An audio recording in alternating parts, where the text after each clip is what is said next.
Good morning, everyone. My name is Giulia Scarpa, and I'm third year PhD student at the University of Leeds. As you can see from the pictures here, I'm a pediatric nurse. I worked a few years in children and neonatal intensive care units, but I'm also an anthropologist. Today, I would like to explain a bit more what I'm doing in my doctoral studies. Here is the study on breastfeeding and complementary feeding practices among indigenous population, lesson learned in southwestern Uganda. I'm working closely with Professor Leah Barranford and Professor Janet Cade. Malnutrition is a public health concern and stunting affects 21.3% of the global children under 5, while busting 6.9% and overweight 5.6%. However, is 20 times higher in poor children living in vulnerable settings and especially in indigenous communities. Research demonstrates that improving infant and young child feeding is critical to support good health, enhancing child growth, and reducing child mortality. Also, as you can see from here, there are many factors that influence breastfeeding and complementary feeding practices. Here we can see the model from Hector, done in 2005, where there are attributes of society, culture, and economy, but also at the group level, features of the environment, and at the individual level, attributes of the infants, of the mother, and of the dad that affect the breastfeeding and complementary feeding practices. But also there are climatic and environmental changes that can affect food and nutrition, especially in developing countries. And the objectives of this research are the following. The aim of the study is to explore breastfeeding and complementary feeding practices within the indigenous Batu and Bachiga population to inform policymakers, government, and health services in order to reduce malnutrition. The objectives are the following. The first one is to describe the individual experiences of breastfeeding mothers and their infants. The second one is to investigate the factors that influence breastfeeding and complementary feeding at community and societal level. The third one is to compare experiences of Batu and Bachiga mothers and infants. The fourth one is to analyze how environment and weather variability affect breastfeeding and complementary feeding practices.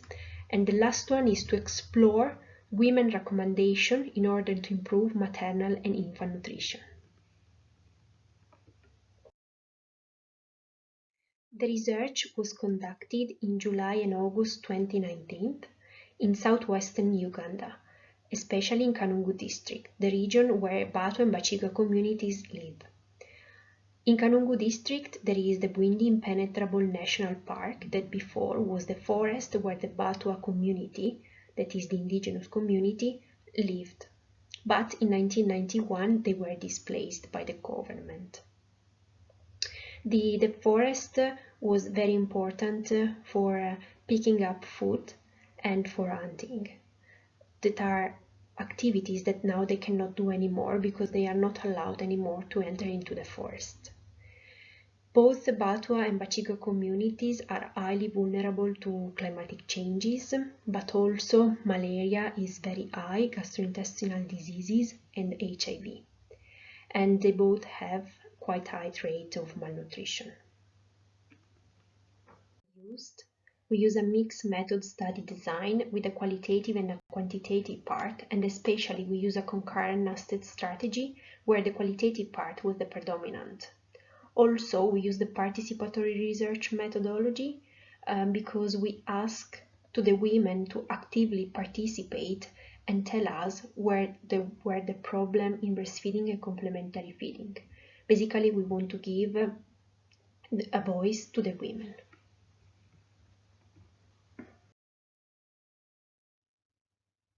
We conducted 12 focus group discussions, 6 among the Batua and 6 among the Bachiga communities, and then 94 semi-structured interviews, and we interviewed 47 Batua and 47 Bachiga mothers.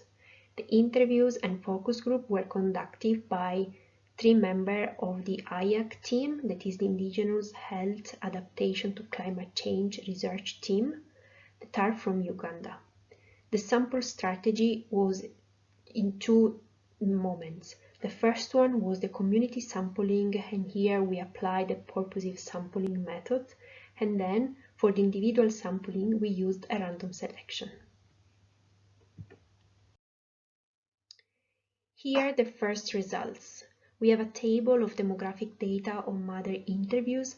As you can see from here, the majority of the mothers were aged between 20 and 34 years.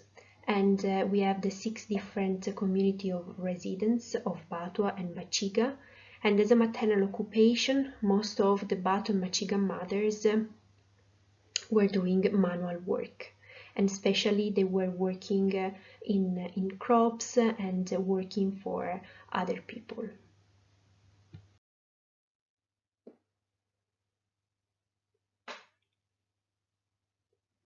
Here is the way we analyzed the results.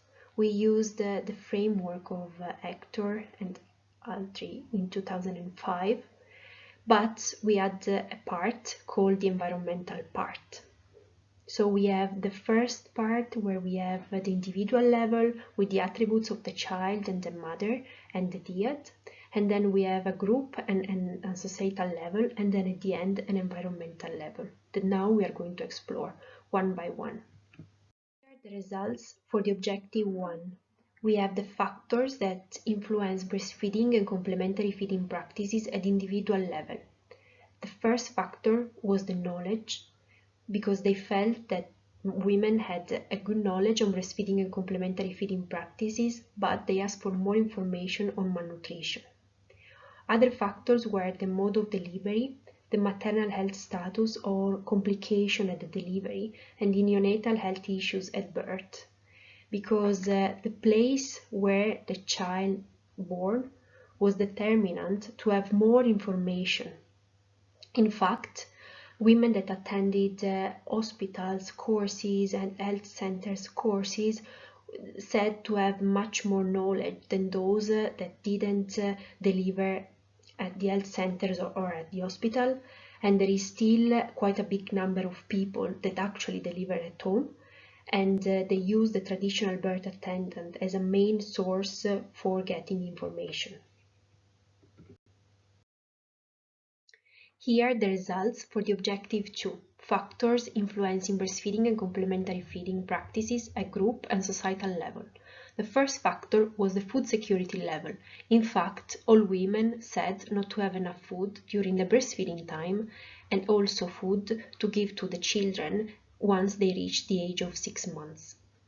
Alcoholism and domestic violence were elements that came up during each focus group discussion. Also, support during breastfeeding and in the first 2 years of life of the infant were very important, because the women felt that they had a lack of support, especially from their partners.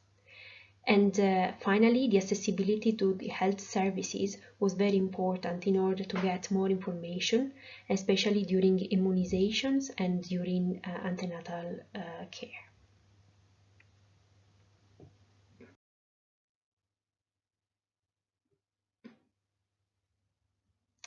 Here are the results for the objective 3.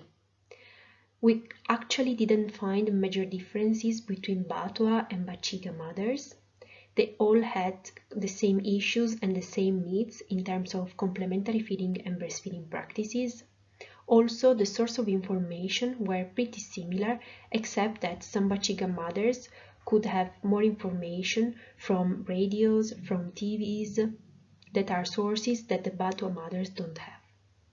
The type of food consumed during breastfeeding, and especially for the complementary feeding for the infants, was slightly different, but this was dependent also by the geographical location. People living close to the forest gave more forest food rather than people close to the markets. And also, the malnutrition topic was very discussed among the Batwa and Bachiga communities, but during the focus group with the Batwa often refer to the Bachiga communities, the community with more malnourished children, and the same happened when we interviewed the Bachiga communities. Here, the results for Objective 4, the factors influencing breastfeeding and complementary feeding at the environmental level.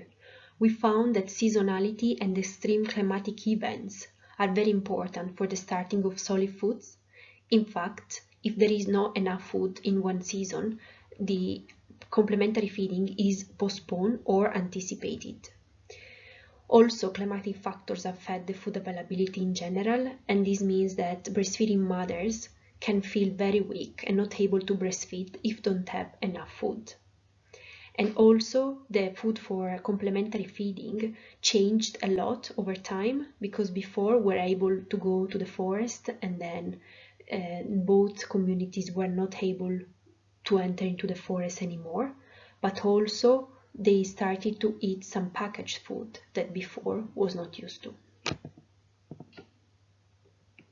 Here, the results for Objective 5, what women propose to improve nutritional practices.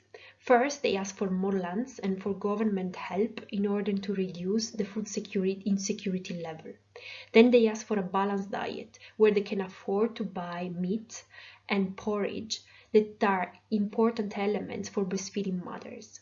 They asked then for more support from the husband and a peaceful housing environment. In fact, they said that if there is a fight, usually the mother has to sleep outside the house and the husband remain in the house with the child. So it is impossible then to ensuring breastfeeding. They asked for more health education, especially malnutrition. And then they said that family planning needs to be strengthened because it's an important element to continue breastfeeding for longer time. And also hygiene is another factor that can increase the possibility of a good breastfeeding and good complementary feeding for the infant. In our research, we found that women want to be empowered and have more health education in order to make the right choices for them and for their children. Also, marginalization of indigenous communities can affect negatively nutrition and health of children and mothers.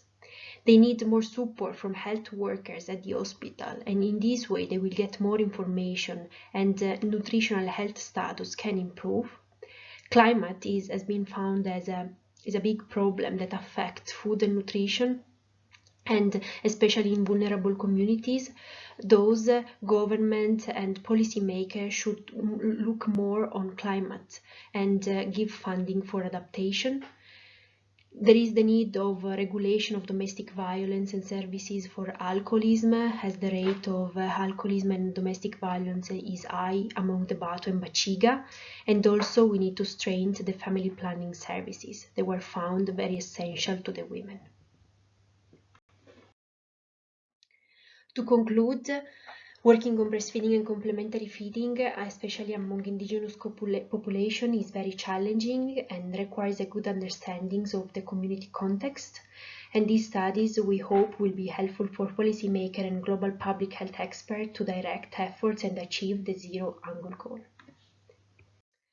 I want to thank the IAC team, especially the research assistant that collected and translated the data with passion and competence. But also I want to thank all the Batu and Bachiga women that they gave us very important information to help their communities in the near future. Here are the references of my study. And thank you very much for listening. If you have any question, please email me. Thank you very much.